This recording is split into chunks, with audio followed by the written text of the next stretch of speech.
டாக்டருமே பொண்ணு கூட வேலை செய்ற பொண்ண செக் பண்ணி பார்த்துட்டு, அது ஒண்ணும் இல்லம்மா, அவங்க சாப்பிடாம வந்திருக்காங்க.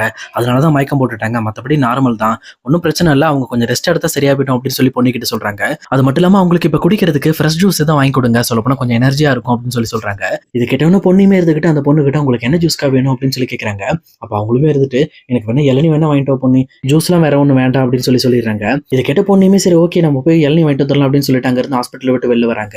இன்னொரு பக்கம் இங்க சுந்தரமே வீட்ல போய் சொல்லிட்டு தன்னோட அம்மாவ பார்க்க போறேன் அப்படின்னு சொல்லிட்டு இங்க டைரக்டா இங்க தாஸையும் தாஸோட ஒய்ஃபையும் தான் பார்க்க வராங்க. சொல்லப்போனா அவங்கள பார்த்து இந்த பக்கம் உங்களுக்கு என்ன பிரச்சனை? எனக்கு தான் ஃபோன் பண்ணக்கூடாதுன்னு சொல்லியிருக்கேன்ல. நான் டைம் தானே கேட்டிருந்தேன். ஆல்ரெடி உங்களுக்கு இந்த 2,00,000 குடுத்துட்டேன். இன்னும் நான் உங்களுக்கு 3,00,000 மட்டும் தானே தரணும். எதுக்காக இப்படி என்கிட்ட வந்து தொந்தரவு பண்ணிட்டு இருக்கீங்க அப்படின்னு சொல்லி தாஸையும் தாஸோட ஒய்ஃபையும் ரொம்பவே அவமானப்படுத்துற மாதிரி பேச ஆரம்பிக்கிறாரு. இத பார்த்தோன்னே தாஸுக்குமே ரொம்பவே கோவம் வந்துட்டு இவனை மிரட்டி வச்சா தான் செட் ஆகும். இல்ல அப்படின்னா இவன் நம்மகிட்ட ஏறிட்டு வருவான் அப்படிங்கிறதுக்காக இந்த பக்கம் சுந்தர பார்த்து இங்க பாரு நான் என்னமோ வந்து உன்கிட்ட இப்படியெல்லாம் பேசணும்னு எனக்கு அவசியம் இருக்கா? கிடையவே கிடையாது. நீ பண்ண தப்புக்கு தான் இன்னைக்கு நான் இப்படி வந்து உன் பின்னாடி சுத்திக்கிட்டு இருக்கேன். அது மட்டும் இல்லாம ஸ்வேதாவோட வாழ்க்கையை செட்டில் பண்ணி விடுறதுக்காக தான் உங்ககிட்ட இந்த பணத்தையுமே வாங்கிட்டு இருக்கேன். நீ பண்ண தப்புனால இன்னைக்கு எவ்வளவு பெரிய விஷயம் நடந்திருக்கு தெரியுமா? இப்ப இவளை கூட்டிட்டு போயிட்டு ஒரு டாக்டர்கிட்ட கொண்டு போயிட்டு அபார்ட் பண்ணணும்னா அவங்க எவ்வளவு பணம் கேட்பாங்கன்னு தெரியுமா முதல்ல உனக்கு? அதுக்காக தான் இவ்வளவு பணத்தையும் கேட்டுட்டு இருக்கேன். இதெல்லாம் நீ வந்து இந்த தப்பை செய்யறதுக்கு முன்னாடி யோசிச்சிருக்கணும். இந்த மாதிரி என் தங்கச்சிக்கு சான்ஸ் தரேன்னு சொல்லிட்டு அப்படி ஏமாத்தி இப்படி அவ வயித்துல வர குழந்தைக்கு அப்பாவாவே நீ ஆயிட்ட தெரியுமா அப்படின்னு சொல்லிட்டு இந்த பக்கம் சுந்தர பிடிச்சு காய்ச்சல் முச்சுன்னு கத்திக்கிட்டு இருக்காரு. அதே நேரம் இங்க பொண்ணையுமே வெளியில வந்து இளநீ வாங்க வராங்க. வந்து வாங்க வரும்போது இந்த பக்கம் சுந்தரோட சவுண்டு கேட்டு என்ன அது சவுண்டு அப்படின்னு சொல்லி எட்டி பார்க்கும்போது தான் தெரிய வருது.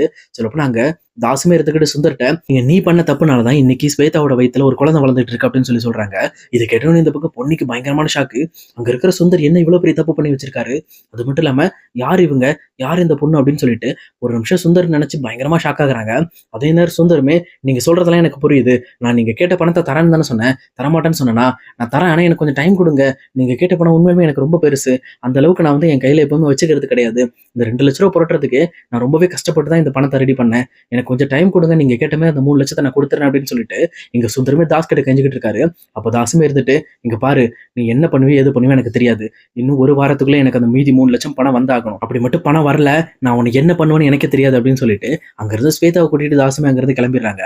இதை பார்த்த சுந்தரமே தலையில கை வச்சுட்டு ச்சே தேவையில்லாம பண்ண தப்புக்காக என்ன நல்லா பண்ண வேண்டியது இருக்கு பாரு அப்படின்னு சொல்லிட்டு ரொம்பவே டென்ஷன் ஆகி இந்த பக்கம் திரும்பும்போது தெரியுது இங்க நடந்த விஷயம் எல்லாத்தையுமே இங்க பொண்ணு பார்த்துட்டு இருக்காங்க அப்படின்னு சொல்லிட்டு இதை பார்த்தோன்னே இங்க சுந்தருக்கும் என்ன பண்றதுனே தெரியல.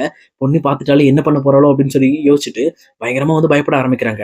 ஆனா பொண்ணையுமே இதை கேஷுவலா எடுத்துக்கிற மாதிரி அந்த இளநியை வாங்கிட்டு டைரக்டா அந்த ஹாஸ்பிட்டல் அட்மிட் ஆயிருக்க பொண்ணை பார்க்க போயிடுறாங்க. அங்க போயிட்டு அந்த பொண்ணுக்கு இளநிலாம் வெட்டி கொடுத்துட்டு அவங்க அந்த இடத்துல கான்சியஸே இல்லாம இருக்காங்க. சொல்ல போனா சுந்தர் இப்படி ஒரு விஷயம் பண்ணியிருக்காரு, இதனால பாதிக்கப்பட போறது யாரு அப்படின்னு சொல்லி யோசிச்சு பார்த்துட்டு ரொம்பவே வந்து அந்த இடத்துல அவங்க சுயநினைவு இல்லாத மாதிரியே ரொம்ப ரியாக்ட் பண்ணிட்டு இருக்காங்க. இதை பார்த்தோன்னா அங்க பியூட்டி பார்லர் பொண்ணுங்களோ என்னாச்சு பண்ணி உனக்கு ஏதாவது பிரச்சனையா அப்படின்னு சொல்லி கேட்கறாங்க. இல்லக்கா எனக்கு ஒன்றும் பிரச்சனை இல்லை, எனக்கு ஏதோ தலைவலிக்கிற மாதிரி இருக்கு அப்படின்னு சொல்லி சொல்றாங்க. அவங்க பேசிட்டு இருக்கும்போதே கரெக்டா பியூட்டி பார்லர் ஓனர் மேடமும் வந்துடுறாங்க. அவங்க வந்துட்டு இந்த ஏற்கனவே அட்மிட் ஆயிருக்க பொண்ணையும் பார்த்துட்டு எதுக்காகம்மா நல்லா சாப்பிட்டுட்டு வந்திருக்கலாம்ல, ஏன் இந்த மாதிரி சாப்பிடாம வந்து கடையை திறந்து உங்களோட உடம்ப கஷ்டப்படுத்திக்கிறீங்க, நீங்க முதல்ல நல்லா ரெஸ்ட் எடுத்துட்டு வாங்க அப்படின்னு சொல்லி சொல்றாங்க. அதே நேரத்துல பொண்ணு ஒரு மாதிரி இருக்கிறத பார்த்துட்டு என்னாச்சு பொண்ணு அப்படின்னு சொல்லி கேட்கிறப்போ பக்கத்துல இருக்க பொண்ணுமே பொண்ணுக்கு லைட்டா தலைவலிக்குது போல இருக்கு அப்படின்னு சொல்லி சொல்றாங்க. உடனே பியூட்டி பார்லர் ஓனர் மேடமும் சரி பொண்ணு இன்னைக்கு ஒரு நாள் நீ லீவ் எடுத்துக்க, நீ ஃப்ரீ ஆயிட்டு வா, நான் பார்லர் நான் பாத்துக்கிறேன் அப்படின்னு சொல்லிட்டு பொண்ணுமே அங்கிருந்து வீட்டுக்கு போக சொல்றாங்க.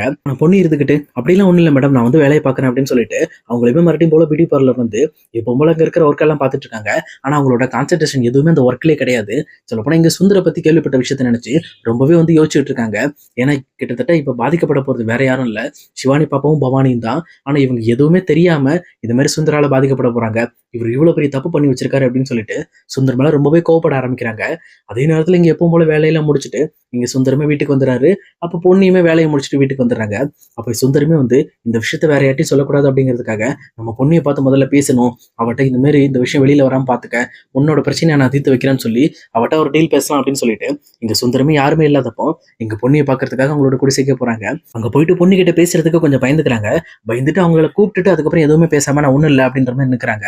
அப்ப சுந்தரமே இருந்துகிட்டு இவகிட்ட பேசினா நம்ம பெரிய பிரச்சனைல மாட்டிக்குவோம், சொல்ல முடியாது, இவளுக்கு இந்த விஷயம் கேட்காம கூட இருந்திருக்கலாம் அப்படின்னு சொல்லிட்டு அங்க இருந்து கீழே இறங்க ட்ரை பண்றாங்க. அப்ப பொண்ணுமே இருந்துட்டு இங்க சுந்தருக்கு ஷாக் கொடுக்குற மாதிரி நீங்க பண்ண தப்பு இன்னும் வீட்டுல இருக்க யாருக்கும் தெரியாது தானே அப்படின்னு சொல்லி கேட்கறாங்க.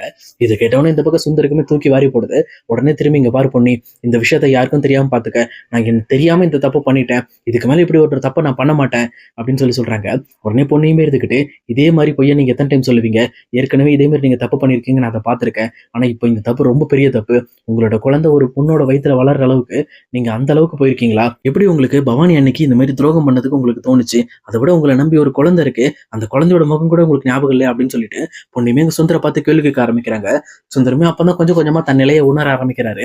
நம்ம பண்ணது பெரிய தப்பு, நம்மளை நம்பி ஒரு குழந்தை இருக்கு வீட்டுல, அதை கொஞ்சம் கூட யோசிச்சு பார்க்காம நம்ம இப்படிப்பட்ட ஒரு தப்பு பண்ணிட்டோமே, இதெல்லாம் பெரிய தப்பு அப்படின்னு சொல்லிட்டு அவருமே தன்னை ரொம்பவே கில்ட்டியா ஃபீல் பண்ணிட்டு இருக்காரு. அப்ப பொண்ணுமே பவானியோட இடத்துல இருந்து, இங்க பாருங்க, நீங்க இப்ப பண்ண தப்பு எவ்வளவு பெரிய தப்புன்னு உங்களுக்கு புரியல, ஆனா இந்த தப்பு மட்டும் பவானிக்கு தெரிஞ்சது அப்படின்னா அவங்க உண்மையிலுமே ரொம்பவே உடைஞ்சு போயிருவாங்க. அவங்க அவங்க கிட்ட கோவப்படுறதை விட அவங்க ரொம்பவே சுக்குநூறா நொறுங்கிடுவாங்க. இந்த மாதிரி மத்தவங்களோட எந்த ஒரு உணர்வையும் நீங்க புரிஞ்சுக்காம இப்படி ஒரு தப்பு பண்ணிருக்கீங்களே, இதெல்லாம் உங்களுக்கு நியாயமாப்படுதா அப்படின்னு சொல்லி பொண்ணு கேட்கறாங்க. இது கேட்கிற சுந்தருக்குமே கஷ்டமா தான் இருக்கு. பட் இருந்தாலும் அவர் பண்ண தப்ப வேற எதுவும் பண்ண முடியாது, அதை அவர் சரி பண்ணி தான் ஆகணும் அப்படிங்கிறதுனால எதுவுமே பேசாம பொண்ணு முன்னாடி அமைதியா நின்னுகிட்டு இருக்காரு.